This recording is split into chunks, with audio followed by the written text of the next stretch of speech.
right, we right back here live from Serenity Lounge, right here in the city, man.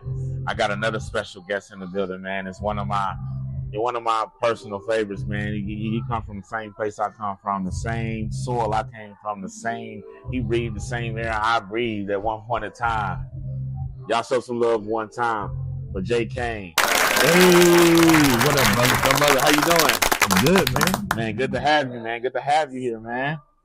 So, before we get started, I mean, I know all these questions I'm gonna ask you, but for the people out there that don't know it, where did you get a name like Jaye? Well, long story short, my first name was 6'9". Okay. Before the other 6'9". Yeah, before that guy, but where I'm from, we don't snitch. So we're going to just leave that there. Facts. But yeah, 6'9", and then my big cousin, Big City. You probably know who Big City is. I know exactly who Big City is. I changed it from 6'9" to 6 City, trying to be like him. Okay. I love him, man. That's my big cousin, Big City, Big Pete Nitty. Shout out to Pete Nitty. Family. Yeah. Real family. Last name Kennedy, for real. For real. All right. And then I ran into a major management company down here called 85 South. Wow. And they was like, man, I could see you in movies.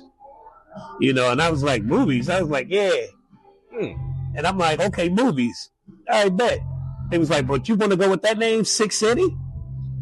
And I said, what should I change it to? And, my first name starts with a J and my last name starts with a C. So I broke it down to Jaye.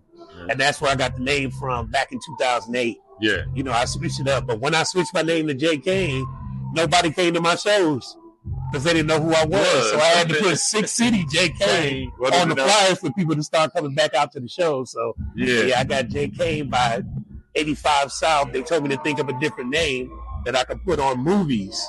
Okay. And I can use as being an artist in movies. Right. So I went with that, Jaye, and since then it stuck with me. It ain't got as big as, to me, 6 City was big. 6 City was definitely big. That was a big. I still call you 6 City. When everybody still call me 6. I still call you 6 City. Exactly. I got it on my arm and everything. Yeah. Shout out to my big cousin, Big City. That's where I got it from. 6. I got the name 6 from my grandmother. We used to have these sixlets. The candy sixlets. Yeah. And I used to eat them all the time, so she used to call me Sixlet, but I took the lit off and just kept 6. That's dope. Yeah. So you got some real meaning behind your name. Yeah. I got it from family, So for the people out here that don't know, what is it that you actually do? Oh, now or back then? Just in general, what do you do? Well, I was a music artist. Okay. Hip hop music artist. I was a storyteller. Yeah. Sort of like a commercialized backpacker. So instead of it being just backpack music with like trying to kick the science, I was more like the ABCs, but telling my life story, which drew a big crowd in Milwaukee, Wisconsin, of course. Yeah. And the crazy part was we were the first on the scene. Us. We was. Yeah. So we the ones who had to build up the scene. Besides, let's give credit to, Tony Neal. Yeah. Credit to, and he wasn't even started before we started rapping. Right. When we started rapping, he was not even started official yet. Yeah. You know what I mean? Right. So he was doing the club, The Matrix. But shout out to Cuckoo Cow and Baby Drew. Baby Drew. Shout out to both of the legends. So. And anybody that came before us, I don't know who else came before us. Those two were the biggest names in the city. Yeah. That's all I can say right now. But after that, we built our own stuff. It was us. Me, of course, 6 City at the time, Ray Nitty at the time, Ray Rizzy at the time. Yeah. And then other people started coming in, party promoters like Montaigne Freeman. Yeah. People became videographers, Philly Flyboy, who do stuff for Grand Hustle right now. Exactly. Yeah. And then record breakers formed. Oh yeah. Core DJs formed. Yeah. Like all of this at the same time. So we really made the scene in Milwaukee. We really did. We started it. Magazine companies started to come out. Blogs started to come out. Videographers. Promoters. People to pro clubs. All of that came around the time we started rapping. Facts. GFS. GFS. HOS. A lot of people. Duffel Bag Boys. Yeah. All of that came You know what I'm saying? From After that. we started. So being one of the pioneers and one of the first people to actually give Milwaukee that scene and seeing where Milwaukee is at now with the music, how do that make you feel? I love it. Oh man, I love it. Look, yeah. I call that. See, we were major rappers. Yeah, you know what I'm saying. Yeah, there was a few people that were Milwaukee. Yeah. But we were more mainstream artists. We weren't trying to sound like just Milwaukee. Yeah, we couldn't. We couldn't. Yeah, right. I mean, there's a certain type of people that's from the streets and they grew up in it, and that's just what they are. Yeah. Right? I'm from Hillside Projects, 701 West Philippe. That was the first place I stayed when I was born. And I went to Palmer Elementary. So I'm straight from the hood, but I wasn't hood. I had the hood guys looking out for me. Exactly. You know what I'm saying? Exactly. So I stayed out the hood, man. It wasn't me. It wasn't me. But the new Milwaukee scene, that's our style to me. That is our style. You know what I'm saying? We didn't follow that pattern. I didn't know nothing about it. Yeah. You know what I'm saying? Until I met Jack It Down. When I met Jack It Down and Ray Rizzy, I was like, that was the first one doing it like that. I was like, oh, okay, this is our sound. Yeah. Because we kind of sound like we can mix in with Detroit. Yeah. That little offbeat flow. Yeah. Everything is a punchline. I heard we add comedy to it. Yeah. I heard Detroit. I heard Cali. I heard Cali. Yep. Yeah. So Milwaukee got that very proper but punchline type of style when it comes to rap. Yeah. No, that's dope. Yeah. So being from Milwaukee, being one of the first people to actually set the tone and set the footsteps, and seeing where it's at right now, what are you currently doing right now? Are you still doing music? Yes, I'm still in music, but the music part of me is alternative music. I still got hip hop in me. You switched it up. Yeah, but I wanted to my voice is big. Yeah. You know what I'm saying? Yeah. So since I'm a little older now, I stepped out the way for the young kids. Let them do their thing. Let them do their thing. My nephews rap. Dave PPW. Tay. Yeah. My nephew Tay, they out there doing it. Yeah. You know, in Milwaukee, Wisconsin. I stay out the way. I love the music that's going on now. And it's beautiful. The scene is major. Man, super major. The scene is major. You got people like Lil Chicken getting signed to 300. That's who I'm with. I'm with Sparta Distribution. With 300? That's a branch of 300. Yep. Oh, that's dope. That's dope. I'm over at Sony right now, but I haven't put any music out, but I still got music over at the distribution over at 300. Yeah. Oh, that's dope. Yeah. Lil Chicken definitely, and free Lil Chicken, man, by the way. Man. Free Lil Chicken, man. For real. Yeah. Definitely put on real. I heard a lot of good things about him. He was grinding a long time before he actually. Yeah, he been grinding for a minute. Yeah. So he deserves it, man. He deserves it. Anybody that's really doing it for real, they deserve it. Guapo Chapo. Shout out to Guapo Chapo. Yep. See, I know I'm paying attention to y'all. You know, Milwaukee on my neck, baby. I'm telling you. He's breaking that shit off. So, and A&R. I'm out. I'm an A&R now. I did it. Okay. I did it for a couple people in the music industry, you know. And I'm sitting back. I was doing songwriting for Mace. I did it for 3 years with Mace. He signed me as a songwriter. And I got my little brother Party at 4 signed to Mace. That was the first person I got signed. So Party at 4. Shout out to Party at 4. Big boy. He got signed to Mace. Crazy story. Mm-hmm.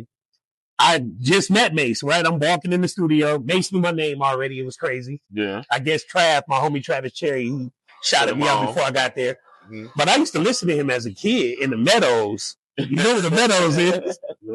So I used to sit there and play the Double Up album, just crazy, right? Yeah. And I walk in the studio and I hear JK, you know how you sound. Yeah. So I walk in, I'm like, Mace, damn, he know my name. So we was chilling. Long story short, he said, man, I got to take some people to Columbia, you know, and I got to take some people to this label by Monday. Uh-huh. So I started playing Party at 4. Now, the crazy part is I was shopping Party at 4 on the low, and he was getting picked up by Cash Money. Yeah. So Whack 100 seen him, JoJo Capone seen him, and you know that's Cash Money Midwest and West Coast, right? They was mentioning his name, but they weren't doing nothing. Right. So I said, okay. I started playing the song of him freestyling in the car. Mace turned around like, yo, who is that? I said, that's my brother. He said, get him on the phone. No bullshit. On the phone fast, flew him down really quick the next day. And we got in the studio and that boy went in there and did so many songs that was perfect. Like right off the top. Yeah.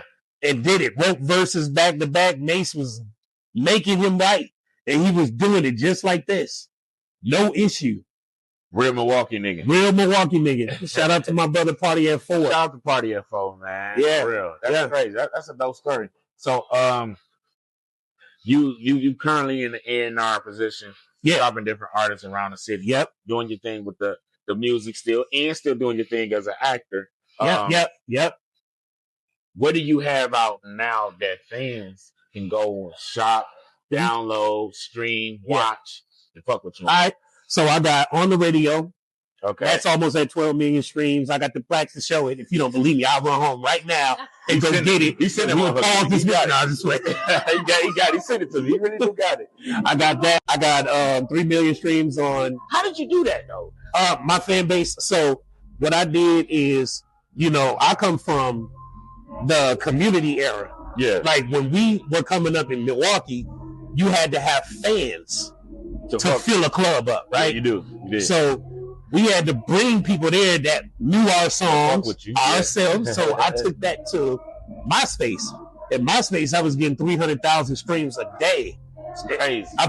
I got my stuff deleted because I put myself on a major chart instead of the unsigned chart, right? Yeah. So I put myself on a major chart and I went number 1 on there, and Tom deleted me, right? So that's my first taste that's my first taste of getting deleted from the industry, right? I was so sad. And once you get deleted, you cannot get your name back. So my name was MySpace/Six City. And I had a song called Homeless that was doing really good on there, and it was getting a lot of streams because people will be on your page all day just conversating with each other, and every time they visit your page, you get a stream. So I'm getting streams crazy, right? So long story short, go to Facebook, same thing. Start building a community there. Got a men versus women group. So men can talk about what women do and women can talk about what men do, and they can argue in the group. That got up to 600,000 people in one group. Yeah. Then I started doing shows around Milwaukee, and my shows started filling up. So I come from community. So I took it to Twitter. Yeah.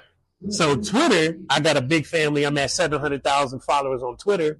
If you look now, I get 20,000 likes, 305 million views per month on Twitter. And it's all community. The community is called Super Family. It's international.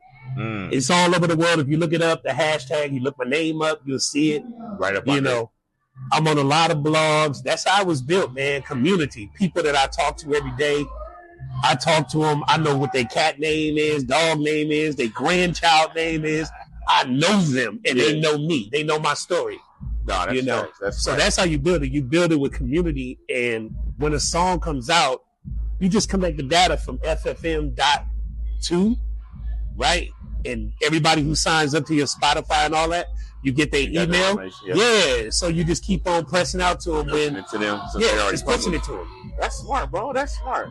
Hearing that and seeing that's dope. That's dope. Yeah, so that's how I got all them streams, man. That's crazy. Yeah, because they're streaming on repeat. And if you got like 6,000 people streaming your song on repeat, you're making millions of... While you sleeping. Yeah, you're making millions of streams while you sleep. You waking up 170,000 streams in the first day when your song just dropped. Now you got labels looking at you, but I'm old. You get what I'm saying? So I'm like, I don't need nothing from y'all. Just give me distribution. Yeah. Because I know how to sell my own product. Right. And I know how to do my own marketing. Right. Because I got a family. Right. I got a family online that will go hard for me. They buy all my merch and everything. So that's how I've been able to live. I haven't worked a job or nothing. I've been living off of what my fans have done for me. Damn. For years, bro. So living in Milwaukee and then turning around and moving here to Atlanta. Yeah. How was that transition? It was beautiful. When I first came here, I was, how when you first came here, you was still Milwaukee. You was wild. Oh, yeah. And you had this big hustle mentality. You see how we toned down now. We toned down. All the way. But we still Milwaukee. It's still in us. Yeah. But we not like, aggressive. Yeah. So when I came down here, I was very aggressive. I met people right away that took to me. You know what I'm saying? Beanie Demons, which is Akon's DJ. That's the one that took to me fast. What's his name from Magic City? DJ Esco. Let's go. Once I landed, he said, "Come to Magic City." I didn't know what it was. I pulled up. It was a strip club. So I pull up to Magic City. I go in, and he got me by the DJ booth. And I'm telling you, he shouting me out like I'm a star. Yeah. He just like, man, Jaye came from Milwaukee, Wisconsin in the building. Like, he shouted all that? Yeah, he shouted me out. He told me to come to the club. Oh, okay. Yeah. So he was ready to do that. Yeah, he told me to come to the club. As soon as I landed, come to the club. I said, okay, bet. So I landed, came to the club. I got to meet Scrappy that first day. Like as soon as I hit the ground, I was in the mix. But the person that really got me out there, we got to shout it out. Who? Shotty Low. I was gonna say that. I was gonna say when I first came here, he was already moving and grooving. Yeah. With the celebrities and everything. I'm like, bro, what's going on? When I came here, you was as a Mitch. I seen you at a club, Opera. I remember this like vividly. You was at Opera. Yeah. And it's called Domain now. Okay. But it's Opera. Yeah, I know what Opera is. Everybody know what Opera is. You was passing out flyers. And he was like, I was working for Atlantic. But you was promoting your own shit. Oh, yeah. You was passing out flyers. You were like, yeah, man, I'm connected with Shorty Low, man. I got a couple of deals. I said, bro, I already heard you got a couple of deals on the table. You ain't even signed yet. Nah. How the fuck did you do that? And I don't think you ever signed. I think you just... No, I didn't sign. Nope. Not at all. I did sign, but I didn't sign to Atlantic or any other labels. Nah, so I went straight 300. I signed to Mace, Rich Fish, and then I signed now to Sony. So Sony, I got Sony, but we'll talk about that. Yeah, that's it. Yeah. You know, but yeah. So Shorty Low, when I met him, right away, he was acting like my brother. Yeah. You know what I'm saying? So shout out RP Shorty Low. Shout out to Shorty Low. Yeah, Shorty Low. So, and I ain't gonna take away from the person that introduced me and got me in the mix with him and everything. Yeah. Queen D4L. You know, shout out to her. Shout out to Queen D4L. She the one that made everything happen. Right. And the reason why I was in the mix with him. But me and Shorty Low, we was cool, man. I love that man. And he did so much for me. I recorded a lot of records at his house. My house was his house. Right. Y'all like brothers. His house was my house. I said it wrong. Right. He let me stay at one of his houses in Bankhead off of Oak Street. Yeah. And that's where I stayed at first, to get myself off the ground and all that. And he had my back, man. And I done some things for him at that house that really made him trust me. Right. So then he started bringing me out to the big house right down the street from T.I., Yeah. So I stayed out there with him, And then other things happen. We'll just leave it right there. But we'll talk about that now. Yeah, Low is the reason. Low is the reason I'm out here. Queen D4L is the reason why I'm out here. She put the name out there. Yeah. Also, Mod in Kenya. She the one who was working the streets as a PR. She kind of just settled into that role. Because I was doing so many shows, she just kind of started walking around and talking to people. Right. So, them Geminis, man, they know how to talk. Yeah, they know how to put you in the game. They do. So. So she got me in with Travis Porter, Waka Flocka, a lot of people from BSM. She got me in with Drummer Boy. Yeah. Like two girls really worked the scene. And got you going. Without even me asking or without me even trying to push them to do it, they just did it. You get what I'm saying? So they had my back, and that's the reason why I was able to do it, Otherwise, I ain't know nobody here. God, that's dope. No, that's crazy. So before we get up out of here, though, there's two things I want you to do. Yeah. Right? Number one, there once was a young guy that was in your shoes. Yes. That came probably from Milwaukee and that's trying to get out of Milwaukee and try to get on the music scene. Yeah. What's some of the good advice you can give that brother or young lady right now? I would say do great music that resonates to your heart, right? And build a community. Don't worry about the labels or nothing. All the labels are turning into distribution companies. Yeah. Because they can't get people to sign now, so they turn into distribution companies. Like, Equity was an incubator label to Rock Nation, but now it's full on Rock Nation distribution. Yeah. So, just worry about your community and your music and put out the music you want to put out. Yeah. Don't try to be like nobody else. Do your own music that look like you. Yeah. Dress how you dress. Yeah. And rock with your community. Build your community up. Because those are the people that's going to keep you pushing and money in your pocket to feed yourself and your family. Facts. You know? And then when you get on, give those people's master royalties. Give them master royalties. You know, split checks with your people. Yeah. And that's how you stay afloat. Because if they got stake in your stuff, they're going to stream it. Oh, yeah. If they got some money coming, they're going to put some money behind your ass, nigga. You ready? Oh, yeah. I got plenty of investors from normal, everyday people that work regular jobs. Not people who have angel investors or anything like that. I'm talking about people that work regular jobs. And they invested big numbers in me. You know, so that's how I've been able to float is other people in relationships, not just on my merit, man. No, that's some real good advice. That's some great advice. Before we get up out of here, though, for anybody that want to stream your music, for anybody that want to follow you, for anybody that want to book you for a show, I'm going to give you the platform right now. All right. Put your cell phone, let them know how they can tap in with you. All right. I ain't doing no shows for one. I make all my money at home, sitting down, relaxing, or on the beach somewhere. So I don't do shows no more. It's all good. But you can reach me at jayecane.com, JAYECANE. I also don't just do music. I'm kind of slipping out of the music game, but my fans still want me to produce music. So I'll still be doing that. But anybody that need help with, you know, consultation or marketing or anything like that, I got you. I know how to help you build communities. I know how to help you get data. I know how to help you get indoors. I got names. I got people that I can connect you with and all that. So basically A&R. A&R. So there it is, baby. JAYECANE. Hit me everywhere. It's all there. I tell you, you're going to know who I am in a minute. And you heard it here first, right here live from Serenity Lounge. It's your boy on site. Got my homie Jaye Kane. We out. Thank you, bro. Yes, sir.